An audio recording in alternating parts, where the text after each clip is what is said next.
200 పెట్టి కొనేయటం. కానీ దేవుణ్ణి అడగాలి మనం. దేవుని పని, ప్రభావం నువ్వు నాకు సహాయం చేయంటే దేవుడే ప్రతి విషయంలో.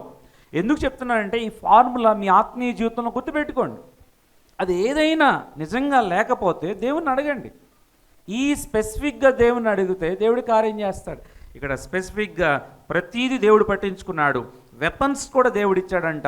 చూడండి 15వ వచనంలో, 15వ వచనము 5వ లైన్, అతడు స్థిరపడు వరకు అతనికి ఆశ్చర్యకరమైన సహాయము కలిగిన గనుక అతని కీర్తి దూరముగా వ్యాపించెను. అంటే మీకు ఆ మాట అక్కడ ఎగ్జాక్ట్గా అర్థమైందో లేదో, స్థిరపడే వరకు దేవుడు ఆయన తోడుగా ఉన్నాడంట. Praise the lord. మనం సెటిల్ అయ్యి స్టేబుల్ అయ్యి పర్వాలేదు, మనం హ్యాపీగా ఉన్నాం అన్నంత వరకు కూడా ఎప్పుడు దేవుడు మనల్ని పట్టించుకుంటాడు. దేవుడు తన బిడ్డలను ఎప్పుడూ విడిచిపెట్టడం. అనాథలుగా, ఏమీ లేనివారుగా, బాధపడేవారుగా, వేదంతో ఉండేవారుగా దేవుడు ఎన్నడూ విడిచిపెట్టాడు. ఆయన నమ్ముకున్న వారిని. ఇవన్నీ ఇంపార్టెంట్. మనం ఏంటంటే యథార్థంగా ఉండం, ఆయన్ని ఆశ్రయించాం, దేవుడు మాత్రం మనకు సహాయం చేయాలి. దేవునితో అది కుదరదు. దేవుడు ముందు యథార్థత చూస్తాడు, యథార్థంగా ఉంటున్నావా లేదా. మనకి ఇస్తే మనం యథార్థంగా ఉంటావా లేదా, దశమ భాగంలో యథార్థంగా ఉంటున్నామా, దేవునికి ఇచ్చే విషయంలో యథార్థంగా అన్నిట్లో యథార్థత. రెండోది ఆయన మనం చూసాము, ఆయన దేవుణ్ణి ఆశ్రయించాడు. ఎక్కడ సొంత జ్ఞానం మీద కానీ సొంత విషయాల్లో కానీ ఎక్కడ నిర్ణయాలు తీసుకోవాలా, అన్ని విషయాలు దేవుణ్ణి ఆశ్రయించాడు. మూడోది ఆయన కీర్తి నలు దిశలా వ్యాప్తి చెందింది. దేవుడు ఆయన్ని ఆశ్రయించిన వారిని ఎంత ఆశీర్వదించాడో ఇదే ఒక ఉదాహరణ. ఆయనకి సైన్యాన్ని ఇచ్చాడు, పశువుల్ని ఇచ్చాడు, బావులు త్రవ్వించాడు, దుర్గాలు కట్టించాడు, ప్రాకారాలని పడగొట్టాడు, కావలసిన వెపన్స్ని ఇచ్చాడు, ఈటలను డాళ్లను. అంత మాత్రమే కాదు, ఈ మాట నాకు చాలా అండర్లైన్ చేసుకోండి, అతడు స్థిరపడు వరకు, అంటే మన భాషలో చెప్పాలంటే సెటిల్ అవ్వటం, సెటిల్ అయిపోయాడు అన్నంత వరకు కూడా అతనికి ఆశ్చర్యకరమైన సహాయము కలిగను కనుక అతని కీర్తి దూరముగా వ్యాపించింది. ఆయన మన సెటిల్ అయ్యే వరకు, మన భాషలో సెటిల్ అంటే హ్యాపీగా ఉంటాం, సెటిల్ అంటే అన్నీ అయిపోయినట్టు. సెటిల్ అయ్యే వరకు కూడా మనం మన పిల్లల గురించి ఆలోచిస్తాం. మన పిల్లలు పెళ్ళిళ్ళు, వారి ఉద్యోగాలు అయిపోతే మనం హ్యాపీగా ఉంటాం. అది కూడా దేవుడు చూసుకుంటాడు. Praise the lord. ఆయన పట్టించుకుంటాడు, ఆయన ఎప్పుడు విడిచిపెట్టడు. ఎప్పుడు అదే జ్ఞాపకం చేస్తాను. మా నాన్నగారు ఎప్పుడు సాక్ష్యం చెప్పేవాళ్ళు, మేము ముగ్గురు అన్నదమ్ములం, మాకెవరిస్తారు పిల్లని, మా దగ్గర ఏమి లేవు కదా, మా గురించి తెలిసిన వాళ్ళకి తెలుసు, మాకు తినడానికే తిండి లేక ఇబ్బందులు పడిన వాళ్ళం మేము. ఈ ఇంటి అద్దె కట్టకుండా ఇంట్లో నుంచి చాలామంది మమ్మల్ని పంపించేశారు. ఇప్పటికీ కొన్ని 20-30 ఇల్లు మారి ఉంటాం. మా చిన్నప్పటి నుంచి గురించి చెప్తున్నాను. ఇప్పటికీ సొంత ఇల్లు లేదు. ఇలాంటి వాళ్ళకి పిల్లని ఎవరిని ఇస్తారు? మా నాన్నగారు అనేవారు, యథార్థంగా మనం సేవ చేస్తున్నాం, నమ్మకంగా దేవునిపై ఆధారపడ్డాం, ఆయన్ని ఆశ్రయించాం, దేవుడు చూస్తాడు, అందరికంటే ఘనంగా ఉంచుతాడని అనేవాళ్ళు. నాకే డౌట్ వచ్చేది. కానీ ప్రార్థన చేసుకున్నాను, వారు తల్లిదండ్రుల ప్రార్థనలు, దేవుని బిడ్డల ప్రార్థనలు, నా ప్రార్థనలు, దేవుడు అద్భుతమైన రీతిగా మమ్మల్ని దేవుడు విడిచిపెట్టలేదు. Praise the lord. నా భార్య ఒకే కూతురు, వాళ్ళకి మరి దేవుడు మాకు అనుగ్రహించాడు. వాళ్ళ నాన్నగారు అమ్మగారు ఇద్దరు గవర్నమెంట్ ఎంప్లాయీస్, రిటైర్డ్ ఎంప్లాయీస్. ఒకే పాపని దేవుని సేవ చేయాలని మా పాప సమర్పించామండి, మా పాపని విజయకుమార్ గారు అబ్బాయికి ఇవ్వాలనుకుంటున్నామని చెప్పి మాకు సందేశం పంపించారు. Praise the lord. మేమేం అడగలా, మేము ఎవరిని సంబంధాలు చూడటం కానీ పెళ్లి చూపులు ఏం లేదు, వాళ్ళే ఇన్ఫర్మేషన్ పంపించారు. ఒక్క సంబంధమే చూసాం, దేవుడు సెటిల్ చేశాడు, అన్నీ దేవుడు చూసుకున్నాడు. అలాగే మా తమ్ముడు గన్నవరంలో సేవ చేస్తున్నాడు, ఐజక్ అని, ఆయన కూడా దేవుని సేవకు సమర్పించుకున్నాడు. బాగా ఉన్నతమైన చదువులు మా కుటుంబంలో, మేము అన్ని డబుల్ పీజీస్ చేసాం. ఎంఏ ఇంగ్లీష్ ఆయన కూడా హైదరాబాద్ సిఫెల్ ఇఫ్లూలో, అలాగే ఎంటీహెచ్ చేశాడు బెంగళూరులో మంచి కాలేజీలో. తర్వాత సమర్పించుకున్నప్పుడు ఏలూరులో ఒక పాస్టర్ గారు, ఆయనకి 300-400 మంది సంఘం, ఆయనకి ఒకే ఒక కూతురు, మా అమ్మాయిని విజయకుమార్ గారి బాబుకి ఇవ్వాలని ఆశపడుతున్నారు, వారు ముందుకు వచ్చారు. Praise the lord. ఏం ఖర్చు పెట్టలే మేము, పెళ్ళిళ్ళు కూడా దేవుడే చేశాడు. ఎందుకు? కారణం ఏంటి? దేవుణ్ణి ఆశ్రయించాం, దేవునిపై ఆధారపడ్డాం, దేవునికి అప్పగించాం, ప్రతిదీ ప్రార్థన చేసుకున్నాం. పెళ్ళి చేయడానికి కూడా డబ్బులు లేవు, దేవుడే సహాయం చేశాడు. నా పెళ్ళికి 2000 మంది వచ్చారు. అందరికీ ఇప్పటికీ చెప్తారు, మీరు పెట్టినట్టు భోజనాలు పెళ్ళిళ్ళలో చాలామంది పెట్టరండి, ఇప్పటికీ మీరు పెట్టింది మాకు గుర్తుంది. ఎందుకంటే గొప్పల కోసం కాదు, ఇదంతా దేవునికి మహిమ కలగాలి. ఇంత పట్టించుకుంటాడా దేవుడు, ఇంత ఘనత ఇస్తాడా దేవుడు అన్నదానికి ఉజ్జీయ జీవితమే మనకు ఒక అద్భుతమైన ఉదాహరణ. యథార్థంగా ప్రవర్తించాడు, దేవుణ్ణి ఆశ్రయించాడు. అతని కీర్తి నల్లు దిశలా వ్యాప్తి చెందింది. వ్యవసాయము, బావులు, ద్రాక్ష తోటలు, సైన్యము, ఈటెలు, డాళ్ళు, ప్రాకారాలు అన్ని పడగొట్టేయటము, దుర్గాలు కట్టించాడు, గుమ్మాలు దిట్టపరిచాడు. అబ్బాబ్బాబ్బా, ఎంత ఆశీర్వదించాడో దేవుడు. మీరందరూ ఇప్పుడు ఏమనుకుంటున్నారు? ఉజ్జియే అంటే మీకు ఎలా ఉంది ఇప్పుడు? చాలా గొప్పోడండి, చాలా గ్రాఫ్ పైకి వెళ్ళిపోయింది. ఇంత దేవుడు సహాయం చేస్తే ఎలా ఉండాలి? ఇంకా దేవుని కోసం నమ్మకంగా జీవించాలా లేదా? చాలాసార్లు మనం నేర్చుకోవాల్సింది ఇదే. దేవుడు ఎంతో మనకు సహాయం చేస్తాడు. చాలాసార్లు మనలో నమ్మకత్వం ఉండదు, కృతజ్ఞత ఉండదు. చాలాసార్లు గతాన్ని మర్చిపోతాం. ఈయనంతే అంత ఎత్తుకు వెళ్ళాడు. అంత ఎత్తుకు వెళ్ళిన తర్వాత తన కొమ్మనే తాను నరుక్కున్నాడు అంటారు కదా, తన కొమ్మను తాను నరుక్కున్నాడు. చూడండి ఏమైందో చూసుకొని మనం ముగించుకుందాం. 16వ వచనం చూడండి. 16వ వచనం. అయితే అతడు స్థిరపడిన తరువాత, స్థిరపడిపోయాడు, సెటిల్ అయిపోయాడు, హ్యాపీగా ఉన్నాడు. స్థిరపడిన తరువాత అతడు మనస్సున గర్వించి చెడిపోయాను. చాలా డేంజరస్, లైఫ్లో డేంజర్ ఏంటంటే గర్వము. అప్పుడు వరకు బాగానే ఉంది. 3 పాజిటివ్ పాయింట్స్ చూపించాను.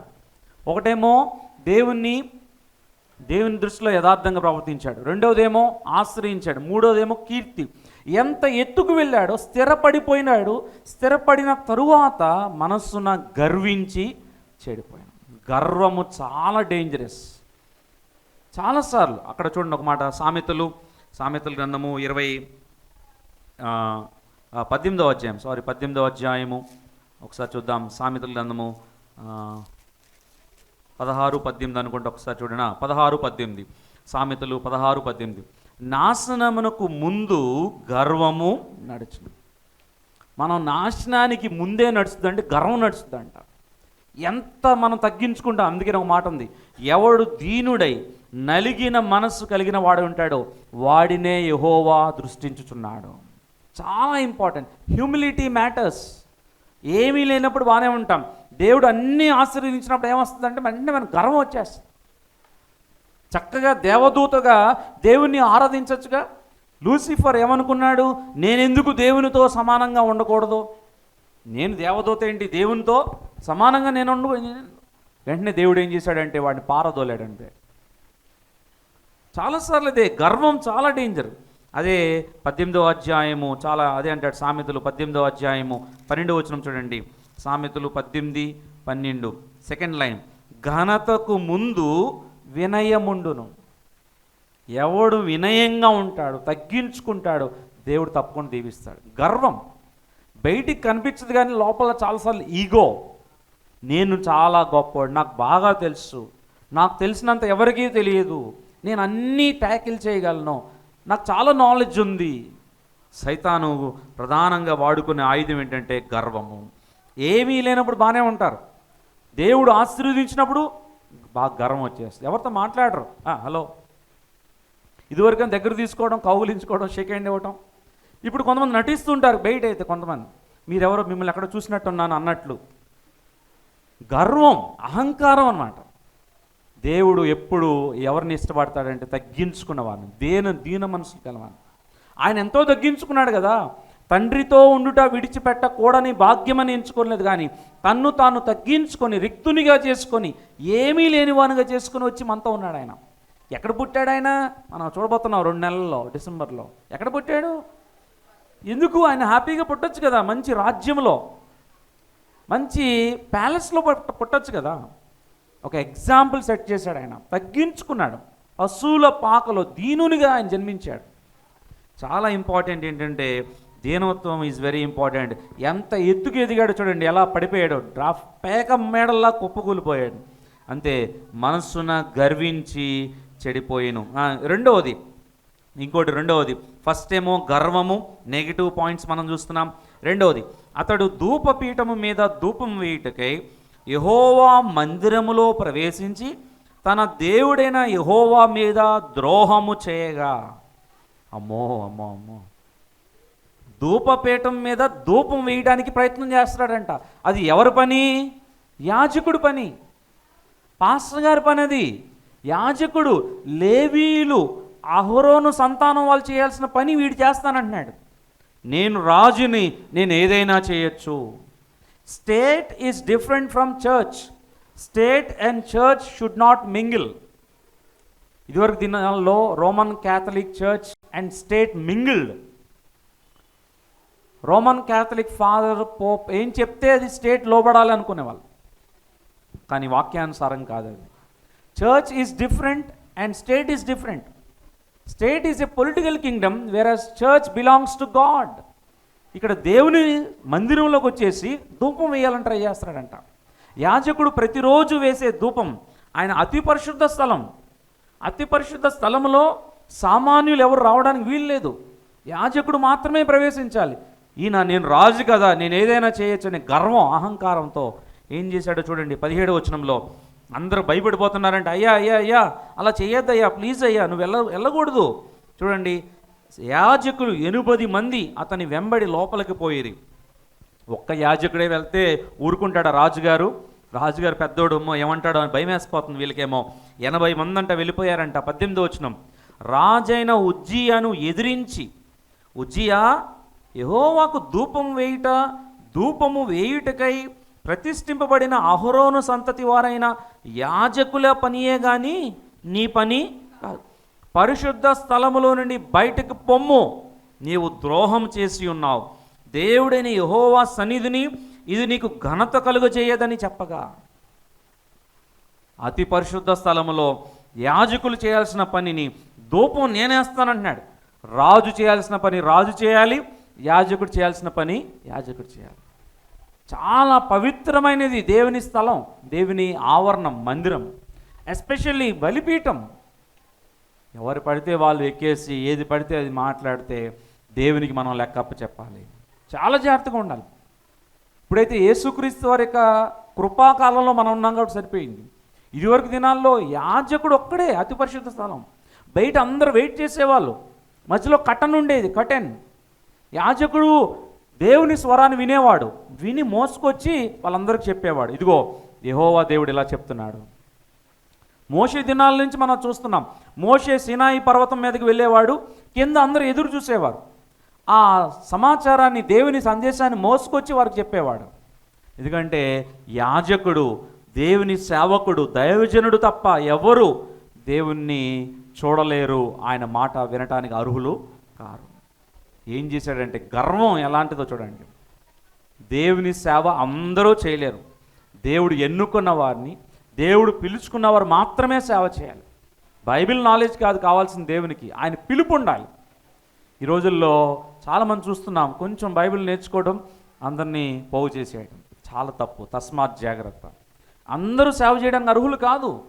ఇక్కడ బయలుదేరాడు, లోపలికి వెళ్ళాడు, అయ్యా అయ్యా వద్దయ్యా, చేయొద్దయ్యా, దేవుని శాపం వస్తుందయ్యా అంటే ఏం చేశాడు చూడండి. 19వ వచనం, ఉజ్జియా ధూపం వేయుటకు ధూపార్తిని చేత పట్టుకొని రౌద్రుడై యాజకుల మీద, నువ్వెవరోయా నా చెప్పేది, నేను రాజుని, ఏమైనా చేయొచ్చు, నాకు అధికారం ఉంది. గర్వం చూడండి. దేవుని సన్నిధిలో కూడా ఇష్టం వచ్చినట్టు ప్రవర్తిస్తున్నాడు. ఏం జరిగిందో చూడండి. దేవుడు ఊరుకుంటాడా? యెహోవా మందిరంలో ధూపపీఠము పక్కన అతడు ఉండగా యాజకులు చూచుచునే ఉన్నప్పుడు అతని నొసట కుష్ఠరోగము పుట్టెను. చిచ్చి, ఎంత ఎత్తుకు ఎదిగాడో చూడండి. ఎంత భయంకరంగా, ఎంత అవమానం, ఎంత అవమానం. అందరూ ఉన్నప్పుడే అంటున్నారు యాజకులు, నువ్వు బయటికి వెళ్ళిపో అన్నారు, అయినా వెళ్ళా. మళ్ళీ ధూపం తీసుకుని వేయాలని ట్రై చేస్తున్నాడంట. వెంటనే అక్కడ యెహోవా మందిరంలోనే కుష్ఠరోగం వచ్చేసిందంట. నొసట కుష్ఠరోగము అనే మాట స్పష్టంగా రాయబడి ఉంది. వెంటనే చూడండి 20వ వచనంలో, ప్రధాన యాజకుడైన అజర్యాయును యాజకులందరూ అతని వైపు చూడగా అతడు నొసట కుష్ఠరోగము గలవాడై ఉండెను. గనుక వారు తడువు చేయక అక్కడి నుండి అతనిని బయటకి వెళ్ళగొట్టిరి. ఎంత అవమానం! రాజుని వెళ్ళగొట్టారంట. Get out. కుష్ఠరోగం ఉన్నవారు ఎవరు మందిరంలో ఉండకూడదు. ఇప్పుడు తీయద్దు కానీ లేవియా కాండము 13వ అధ్యాయంలో స్పష్టంగా రాయబడింది. వారిని హోమ్ క్వారంటైన్ అంటాం మన భాషలో చెప్పాలంటే, ఐసోలేషన్లో పెట్టాలి. సమాజం వెలుపల వాళ్ళని పెట్టాలి. 7 రోజులు వారు శుద్ధి చేయబడి తర్వాతే రావాలి, తగ్గిన తర్వాత వారు రావాలి. ఒక రాజు ఇంతకంటే అవమానం ఏమన్నా ఉంటుందా? అందరి ప్రజల ముందు ఆయన వెళ్ళగొట్టారంట, బయటికి వెళ్ళగొట్టారంట. నొసట కుష్ఠరోగం వచ్చిందంట. గర్వము అహంకారంతో చివరికి ఎంత భయంకరమైన పరిస్థితి అంటే 21వ వచనం, రాజైన ఉజ్జియా తన మరణ దినం వరకు కుష్ఠరోగి అయి ఉండెను కనుక ఆయన్ని మందిరంలోనికి పోకుండా ప్రత్యేకముగా ఒక ఇంటిలో నివసించాడంట. ప్రియ దేవుని బిడ్డలారా, క్లుప్తంగా ఉజ్జియా జీవితాన్ని మనం చూసాం. 3 పాజిటివ్ ఆస్పెక్ట్స్ చూసాం, 2 నెగిటివ్ ఆస్పెక్ట్స్ చూసాం. ఒకటేమో యెహోవా దృష్టికి యథార్థంగా ప్రవర్తించాడు, 2 యెహోవాని ఆశ్రయించాడు, 3 అతని కీర్తి నలుదిశలా వ్యాప్తి చెందింది. కానీ ఇంత ఎత్తుకు ఎదిగాడు, దేవుడు ఎంతో ఆశీర్వదించాడు. ఆయనకి వ్యవసాయం ఇచ్చాడు, ఆయనకి సైన్యాన్ని ఇచ్చాడు, ఆయనకి డాళ్లను ఈటలను ఇచ్చాడు, బావులు త్రవ్వించాడు, దుర్గాల్ని కట్టించాడు, ప్రాకారాలను పడగొట్టాడు, ఎన్నో కార్యాలు దేవుడు చేశాడు. వాటన్నిటినీ స్థిరపడిన తర్వాత, సెటిల్ అయిపోయిన తర్వాత మర్చిపోయాడంట. కారణం ఏంటంటే 2 ఒకటేమో గర్వించాడు, గర్వం. రెండవది మనం చూసాము ఏంటంటే యెహోవాకు ద్రోహం చేశాడంట, మందిరములో అపవిత్రమైన పనిని చేశాడు. తద్వారా అతని జీవితము పేక మేడల్లాగా కుప్పకూలిపోయింది. ప్రియ దేవుని సంగమా, చాలా ప్రాముఖ్యమైనది. మన ప్రారంభం ముఖ్యం కాదు, అంతము ముఖ్యం. కార్యారంభము కంటే కార్యాంతము మేలు. ఉజ్జియా జీవితాన్ని మనం చూసాం. 52 సంవత్సరాల పరిపాలనలో చాలా వరకు మంచిగా జీవించాడు. చివరి సంవత్సరాల్లో అతని జీవితం దేవునికి ఇష్టం లేనిదిగా ఉంది, తద్వారా సర్వనాశనం అయిపోయింది. ఒకటేమో గర్వము, ఒకటేమో దేవునికి ఇష్టం లేని యాజకుడు చేయాల్సిన పనిని ఆయన చేశాడు. తలలు వంచండి, ప్రార్థన చేసుకుందాం. తలలు వంచండి, ప్రార్థన చేసుకుందాం. ఎంతగానో దేవుడు దీవించడానికి ఆయన సిద్ధంగా ఉన్నాడు. ఆయన కోరుకునేది ఏంటంటే యథార్థత. ఆయన కోరుకునేది ఏంటంటే ఆయన్ని ఆశ్రయించట. ఆయన్ని ఆశ్రయించిన నరుడు ధన్యుడు. ఆయన్ని ఆశ్రయించినంత కాలము యెహోవా అతన్ని వర్ధిల్ల చేశాను. ఎంతకాలం ఆయన్ని ఆశ్రయించాడో ఆయన్ని యెహోవా ఆశీర్వదించాడు, వర్ధిల్ల చేశాడు. మన జీవితాల్లో యథార్థంగా ఉందాం. మన జీవితాల్లో దేవుని ఆశ్రయిద్దాం. అది ఏదైనా దేవుని ఆశ్రయిద్దాం. అలాగే ఆయన కీర్తి వ్యాప్తి చెందిందంట, నలుదిశలా అందరూ ఆయన గురించి చెప్పుకుంటున్నారంట. కారణం ఆయన యెహోవాను ఆశ్రయించాడు. మన జీవితాల్లో మేలు, ఆశీర్వాదం పొందుకోవాలంటే, మన అవసరతలు తీర్చబడాలి అంటే, మనం ఫ్లరిష్ అవ్వాలంటే దేవుని ఆశ్రయించాలి. దేవుడు తప్ప ఎవరు మనల్ని దీవించలేరు. మనం దేవుని ఆశ్రయించాలి. ఎప్పుడైతే అంత దేవుడు ఆశీర్వదించాడో, స్థిరపడాడో, వెంటనే గర్వం. ఏ వ్యక్తినైనా పడేసేది ఏంటంటే గర్వము. తలలు వంచండి, కళ్ళు మూసుకోండి. చిన్న మాట యేసయ్యతో చెప్పండి. యేసయ్య, నా జీవితంలో యథార్థంగా నేను ఉంటానయ్యా. నా జీవితంలో నిన్ను ఆశ్రయిస్తాను ప్రభువా. తద్వారా నీ దీవెన నేను పొందుకోవడానికి సహాయం చేయండి. నాలో గర్వం తీసివేయండి నాయన. ఉజ్జియా వలె గర్వించకుండా దీన మనస్సు, వినయం నాకు నేర్పించండి ప్రభా. ఉజ్జియా వలె యాజకుడు చేయాల్సిన పని నేను చేసేవాడుగా ఉండకుండా సహాయం చేయండి. నీ మందిరం విషయంలో, బలిపీఠం విషయంలో భయము కలిగి నేను ఉంటానికి సహాయం చేయండి ప్రభా. నీ మందిరంలో సేవ అందరూ చేయలేరు నాయన. యోగ్యమైన రీతిలో నేను సేవలో పాల్గొనడానికి సహాయం చేయండి. ఉజ్జియా వలె ప్రభా, నీ వైపు చూస్తూ, నిన్ను ఆశ్రయిస్తూ నేను జీవించడానికి సహాయం చేయండి. దేవునితో ఒక మాట చెప్దాం. మహోన్నతుడా, పరిశుద్ధుడా, జీవాధిపతి నీకు వందనాలు. ఉదయకాల సమయంలో నీ వాక్యం ద్వారా మాతో మాట్లాడిన విధానాన్ని బట్టి నీకు స్తోత్రాలు. ఉజ్జియా వలె యథార్థంగా ప్రవర్తించడానికి, ఉజ్జియా వలె ప్రభువా నిన్ను ఆశ్రయించడానికి, తద్వారా మా కీర్తి వ్యాప్తి చెందడానికి నీ కృపను మాకు దయచేయండి ప్రభువా. నిన్ను ఆశ్రయించే వారిని ఎన్నడూ నువ్వు విడిచిపెట్టవు ప్రభువా, నీకు వందనాలు. మాలో గర్వం కానీ ప్రభువా, నీ విషయంలో, నీ సన్నిధి విషయంలో ద్రోహం చేసేవారికి మేము ఉండకుండా సహాయం చేయమని ప్రభా. ఉజ్జియా జీవితం ద్వారా మాకు నేర్పించిన ఆత్మీయ సత్యాలను బట్టి నీకు వందనాలు తెలియజేస్తూ సంఘాన్ని మీరు దీవించమని యేసు నామమున ప్రార్థించి వేడుకొంచున్నాము తండ్రి, ఆమేన్. దీవించవే సమృద్ధిగా, నీ సాక్షిగా కొనసాగమని, ప్రేమించవే నన్ను ప్రాణంగా, నీ కోసమే నన్ను బ్రతకమని. దీవించవే సమృద్ధిగా, నీ సాక్షిగా కొనసాగమని, ప్రేమించవే నన్ను ప్రాణంగా, కోసమే నన్ను బ్రతకమని దారులలో ఎడారులలో సెలయేరులై ప్రవహించుమయా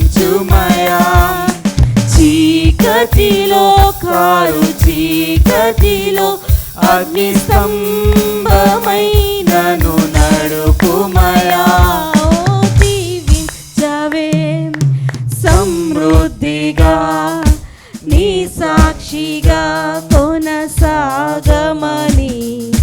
ప్రేమించవే నన్ను ప్రాణంగా నీ కోసమే నన్ను బ్రతకమని నువ్వే లేకుండా నేనుండలేను యేసయ్యా నీ ప్రేమే లేకుండా జీవించలేను నేనయ్యా బిగ్గరగా స్వరమెత్తి నువ్వే లేకుండా నేనుండలేను యేసయ్యా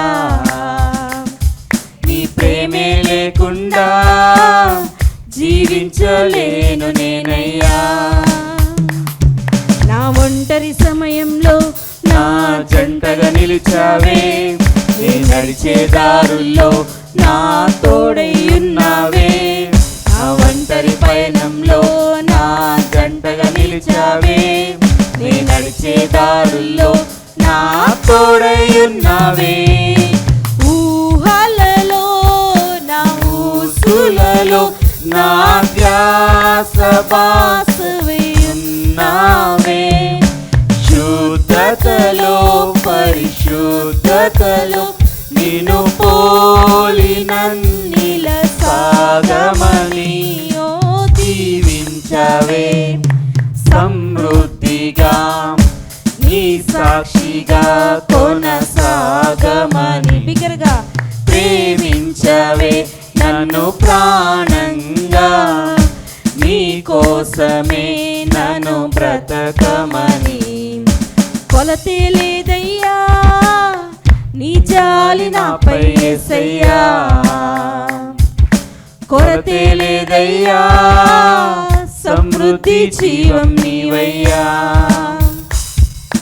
కొలతే లేదయ్యా నీ జాలి నాపై యేసయ్యా కొరతే లేదయ్యా సమృద్ధి జీవం నీవయ్యా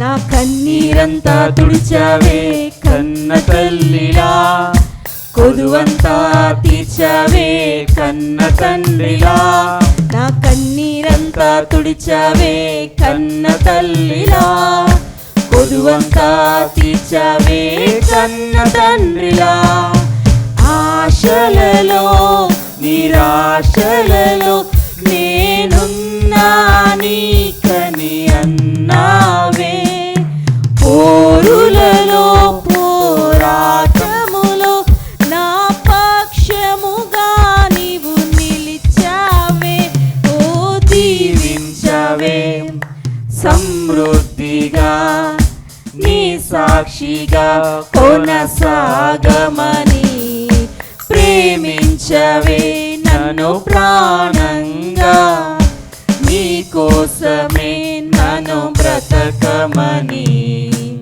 హల్లెలూయా. ఈ సమయంలో మరి మన మధ్య యూత్ ఫర్ జీసస్ ఫ్యామిలీలో మరి యవన బిడ్డ నమ్రత ఉంది. నమ్రత వచ్చి మరి టెస్ట్ మనీ పంచుకోవాల్సిందిగా ఆహ్వానిస్తున్నాం. ప్రైజ్ ది లార్డ్ అండి. నా పేరు నమ్రత. నేను వైఎఫ్జే మెంబర్ని. లోగోస్ చర్చ్కి ముందు అన్నయ్య వాళ్ళు వైఎఫ్జే చేసేవాళ్ళు. అప్పుడు ఆ మెంబర్ని నేను. ఆల్మోస్ట్ మోర్ దాన్ 5 years నాకు అన్నతో పరిచయము. నాకు అక్క కూడా రిలేటివ్ అవుతుంది. సో నాకు 2020లో నా బీటెక్ కంప్లీట్ అయ్యింది. కానీ ధనేక్లా కాలేజ్లో చేశాను బీటెక్. సో 2020 మీకు అందరికీ తెలిసే ఉంటుంది condition, Covid time, plus jobs కూడా అంత ఇదిగా లేవు. ఆ టైంలో రెసెషన్ ఉండేది, ఎక్కువ జాబ్స్ కూడా ఉండేవి కాదు. ఇంకోటి ఏంటంటే నేను అంత నా ఫ్రెండ్స్ లాగా కానీ నా చుట్టూ ఉన్న పీపుల్ లాగా ఐఎమ్ నాట్ అంత తెలివైన ఇంటెలిజెంట్ పర్సన్ ఏం కాదు. సో అంత చేయటం అవ్వటం వల్ల నాకు వెంటనే కూడా జాబ్ రాలేదు. సో మీ అందరికి తెలిసే ఉంటుంది, జాబ్ రాకపోతే హౌ పీపుల్ రియాక్ట్, ఫ్యామిలీ కానీ బయట పీపుల్ కానీ మనతో ఎట్లా రియాక్ట్ అవుతుంది. చుట్టుపక్కల అందరికీ జాబ్స్ వచ్చేసి నీ సంగతి ఏంటి, వాట్స్ యువర్ ప్లాన్, మనకు చాలా ప్రెషర్ ఉంటుంది. సో ఆ టైంలో నేను ఒక్కటే చేశాను, ఏంటంటే ఐ ప్రేయర్ చేసుకున్నాను. నా లైఫ్ స్టైల్ ఏంటంటే నేను ఆ టైంలో మార్చుకున్నాను అనమాట. ఏదైనా సరే గాడ్ని అడగాలి, that is the only thing I did. ప్రతిసారి ప్రేయర్ చేసుకున్నాను. అండ్ నేను ఇక్కడ విజయవాడలో కూడా లేను ఆ టైంలో, మా సిస్టర్ దగ్గరికి నేను వెళ్ళాను హైదరాబాద్లో. సో ఎంత ఆశ్చర్యం ఏంటంటే ఆ టైంలో, కోవిడ్ టైంలో అసలు జాబ్సే లేని టైంలో నాకు మా ఫ్రెండ్స్ అందరికంటే మంచి ప్యాకేజ్లో నాకు దేవుడు ఉంచాడు. నాకు మంచి జాబ్ వచ్చింది, మంచి ప్రోడక్ట్ బేస్డ్ కంపెనీలో నాకు మంచి జాబ్ తెచ్చుకోవడానికి దేవుడు సహాయం చేశాడు. So that is the only thing I can say. అన్న ఇందాక మెసేజ్లో చెప్పినట్టు చిన్న విషయం ఏదైనా సరే, చిన్న విషయము మనకి కావాలి అన్నప్పుడు we have to ask God. అది మనకి కావాలి అనుకుంటే అది ఎంత లేట్ అయినా కూడా మన దగ్గరకు వస్తుంది. నా ఫ్రెండ్స్ అన్నా కూడా నాకు లేట్గా వచ్చింది జాబ్, బట్ మంచి జాబ్ వచ్చింది. సో అలా మనం ప్రేయర్ చేసుకుంటున్నప్పుడు కొంచెం లేట్ అయినప్పటికీ నాకు ఆ టైంలో క్వశ్చన్ వచ్చేదన్నమాట, అసలు ఎవరు పర్ఫెక్ట్గా కూడా ఉండరు, చాలామంది దేవుడు నమ్ముకోరు, వాళ్ళందరికీ ఫేవర్ జరుగుతుంది, నాకెందుకు జరగట్లేదు, మనకి ఇలాంటి క్వశ్చన్స్ రైజ్ అవుతాయి. సో అలాంటి టైంలో మనం we have to ask God and be patient. మనకి ఏంటంటే చాలామంది ప్రెషర్ కూడా ఇస్తూ ఉంటారు, ఫ్యామిలీ నుంచి చాలా ఉంటుంది, ఏంటి అని చెప్పేసి. సో దాని అంతటి మనము పట్టించుకోకుండా, లేకపోతే దాని అంతా హార్ట్కి తీసుకోకుండా మనం if we pray we will get it. And ఇంకొకటి నేను చెప్పాలనుకున్నాను ఏంటంటే, ఈ లోగోస్ చర్చ్ ఇదంతా కన్స్ట్రక్ట్ చేయకముందు అన్నయ్య ఇఫ్ ఐఎమ్ నాట్ రాంగ్, అన్నయ్య బర్త్డే రోజు ఇది ఓపెన్ అయినట్టుంది. ఒక 15 days ముందు నేను ఇక్కడికి వచ్చాను, అసలు ఇదంతా ఏం లేదు. సో ఆ రోజు అన్నయ్య ప్రేయర్ చేసి చెప్తున్నారు అనమాట ఇక్కడ, నేను నా బర్త్డే రోజు ఇంకా 15 to 20 days ఉంది, ఆ రోజు నేను ఓపెన్ చేయాలి, ఇది అంతా కన్స్ట్రక్ట్ చేయాలని అనుకుంటున్నాను అని చెప్పారు అన్నయ్య. నేను అనుకున్నాను 15 days టైం ఉంది, అన్నయ్య ఇట్లా ఇది ఎలా చేయాలనుకుంటున్నారు, అసలు ఇంత సెటప్ ఎట్లా అవుతుంది, 15 days అంటున్నారు ఏంటి అని అనుకున్నాను. కానీ అసలు నేను ఆ డే రాలేకపోయాను, కానీ మా మమ్మీ వాళ్ళు పిక్చర్స్ పెట్టారు దీన్ని. సో నేను చాలా ఆశ్చర్యపోయాను అనమాట, 15 daysలో ఇదంతా కంప్లీట్ అయిపోయింది. అసలు నేను ఏంటంటే ఇది అసలు ఏం లేదు, జస్ట్ అక్కడ స్కై హోటల్లో నుంచి ఇక్కడ అన్నయ్య తీసుకొచ్చారనమాట అందరినీ. అసలు ఏం లేదు, అంత డస్టీగా అట్లా ఉందన్నమాట. ఎట్లా చేస్తారు, 15 days ఉంది అన్నయ్య బర్త్డేకి నేను వచ్చిన దగ్గర నుంచి, అసలు ఇది ఏం లేదు, ఎలా చేస్తారా అనుకున్నాను. అంటే if you ask God everything will be possible అనేది నేను ఫొటోస్ చూసాక అర్థమైంది. నేను రాలేకపోయాను కానీ బట్ ఐఎమ్ వెరీ హ్యాపీ అన్నయ్య వాళ్ళు ఇట్లా చేయటం వైఎఫ్జే నుంచి లోగోస్కి. అండ్ ఐ హోప్ నిజంగానే అన్నయ్య చెప్పినట్టు ఒక మంచి ల్యాండ్, దాంట్లో ఇంకా పర్మనెంట్గా మనకంటూ ఉండాలి అని చెప్పేసి నేను కూడా కోరుకుంటున్నాను. మేము కూడా ప్రేయర్ చేస్తున్నాం. You are in our prayers అన్న, are in our family prayers. And మీరు ఎంత అందరి కోసం మీరు ప్రేయర్ చేస్తున్నారని తెలుసు. I can see that in my life. నా కోసం మీరు ప్రేయర్ చేస్తున్నారు హెల్త్ విషయంలో కానీ. మా చెల్లికి కూడా MBBS సీట్ వచ్చిందండి. యాక్చువల్గా 5 years కట్టాల్సిన ఫీ, మా చెల్లి ముందు బ్యాచెస్ దాకా ఏంటంటే 5 years ఫీ కట్టేవాళ్ళు, కానీ మా చెల్లి బ్యాచ్ నుంచి 4 years వరకే ఫీ కట్టేలాగా వచ్చింది. 5th year కట్టనవసరం లేదు ఫీ. అలా చిన్న మిరాకిల్సే, బట్ అలాంటివన్నీ it matters a lot in